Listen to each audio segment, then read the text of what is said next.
My brother Fen has never been afraid of anything in his life, or so I always believed. I have watched him stand motionless before men twice his size and send them walking with a single word. I have watched him hold a burning beam off a stable roof with his bare hands, while 3 grooms got the horses out. I have watched him refuse an earldom from a man who had the power to ruin him and do it without blinking.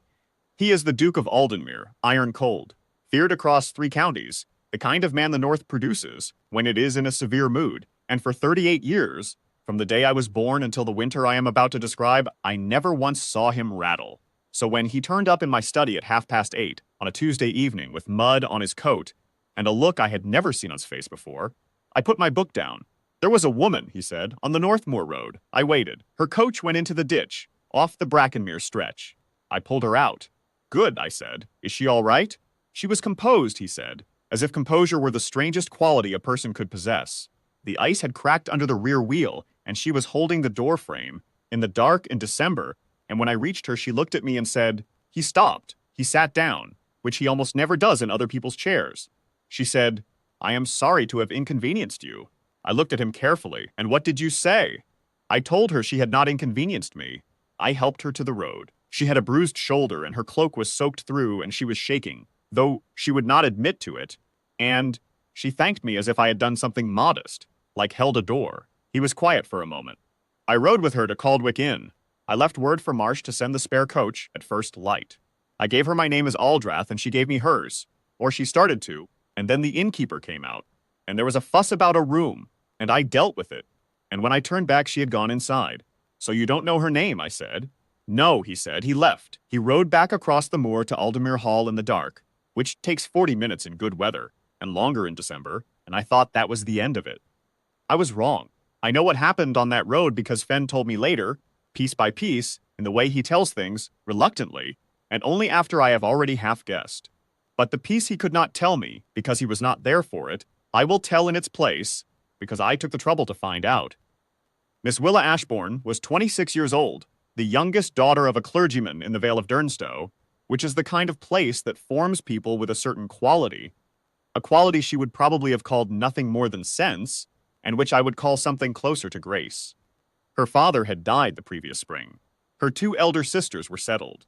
There was no money, there had never been much, and so she had written 31 letters over the course of the summer, and secured one reply from a Lady Maren Trescott of Thornmere Hall, who required a companion of steady character and literary mind. The position paid adequately. It was 60 miles north of anything she had ever known, and she had taken the hired coach because it was the least expensive way to reach it. She had been on the road 12 hours when the other carriage came.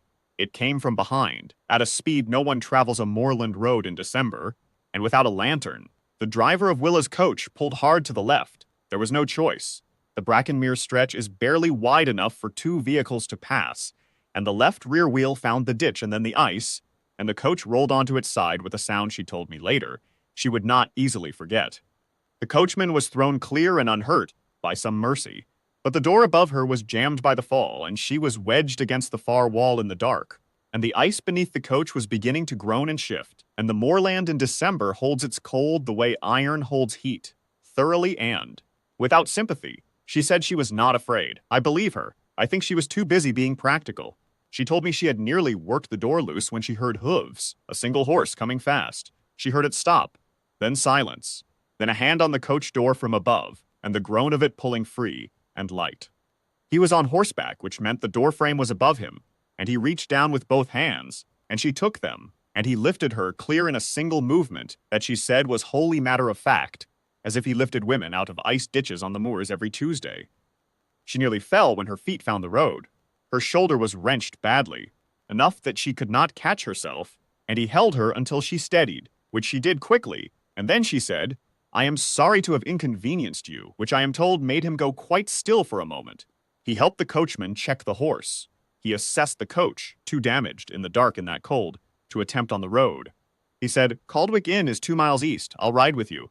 There was no offer or question in it, only statement, and she said, "Thank you," and she meant it, and they walked, she and the coachman and this large silent man with mud on his coat, 2 miles across a frozen moor by lantern light. She told me she tried to make conversation once, because silence on a 2-mile walk in the dark with a stranger felt impolite. "Have you far to go yourself?" she asked. No, he said. Do you travel this road often? It is my road, he said. She looked at him sideways. She told me, and then she said, I see, and did not ask again. She said he did not seem cold or impatient, or as if the inconvenience troubled him in any way. And she found that easier to walk beside than she would have found chatter. At Caldwick Inn, he arranged everything, the room, the fire, the message for a fresh conveyance at first light. He gave his name to the innkeeper, as Aldrath. When the innkeeper looked up sharply and opened his mouth, something in Fenn's expression closed it again. He turned to Willa and said, Is there anyone you need to inform of your delay? And she said, Only Lady Maren Trescott, at Thornmere Hall, though I imagine she will be patient. He wrote it down on a card and gave it to the innkeeper without explanation. She began to give him her name, and he heard the beginning of it, the first syllable. And then the innkeeper interrupted with a question about the coach, and by the time it was settled, she had gone inside. He rode home. He came to my study, as I said, at 8:30. He sat in my chair. He told me about the woman on the North Moor Road, and then he stood up and said good night and went to his own rooms. And I thought that was the end of it. It was not the end of it. He sent me to Caldwick Inn the next morning to confirm the fresh coach had come. It had. The innkeeper remembered her clearly and with approval. He showed me the ledger. Miss W. Ashbourne, he read out. Durnstow Vale, bound for Thornmere Hall. I rode back to Aldenmere and told Fenn. He was in the library. He said good, and turned a page he did not appear to be reading. 3 days later, he sent me back to ask whether she had arrived safely at Thornmere Hall. I pointed out that Thornmere Hall was 12 miles away, and he could send a note directly. He said I was going that way anyway.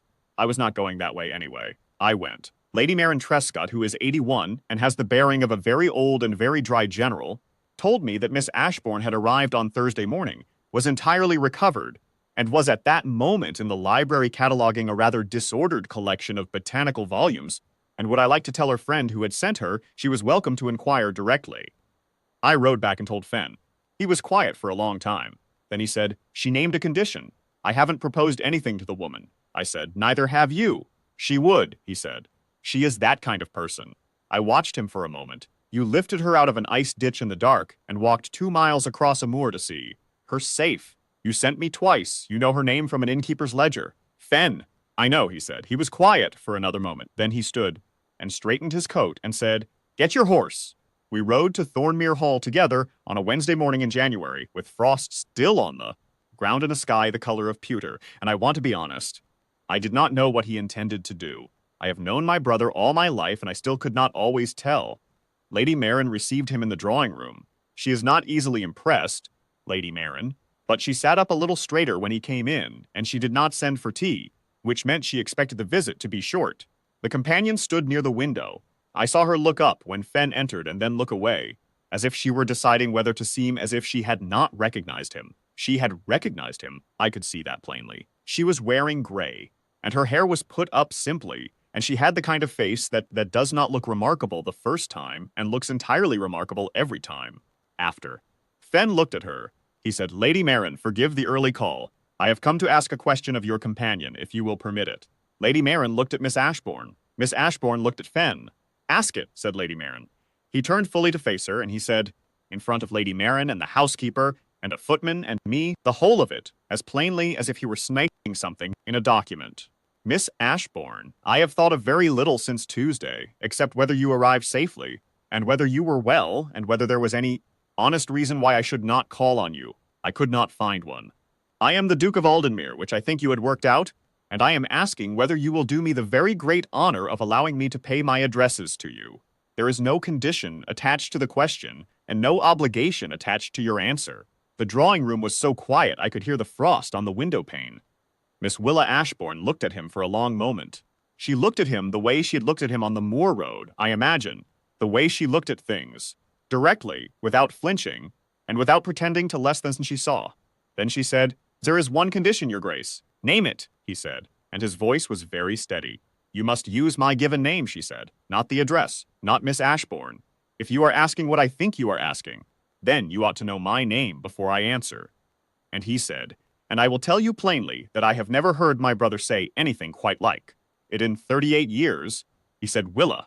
He said it as if it were the only word that had been waiting to be said all along, and the drawing room stayed still, and Lady Maren put her handkerchief to her mouth in a way that I choose to believe was not entirely about her cold, and the housekeeper and the footman both looked at the ceiling, and Miss Willa Ashbourne, who had traveled 60 miles alone in December, who had held a crumbling doorframe in the dark over cracking ice and apologized for the inconvenience, who had walked 2 miles across a winter moor, making polite conversation, said yes, they married in March at the Aldenmere chapel, with the snow still on the hills and snowdrops coming up along the path, and the north, which had feared my brother for the better part of 2 decades, turned out in numbers I had not expected. I stood at the back and watched him walk out with her on his arm, and he was not afraid of anything, same as always, but his hand over hers was very careful, and he looked at her the way a man looks at something he has been given that he knows he does not quite deserve and intends to spend a very long time earning. He said her name in the chapel when the time came, and I heard 3 women behind me catch their breath. I thought, yes, she was always going to be the one.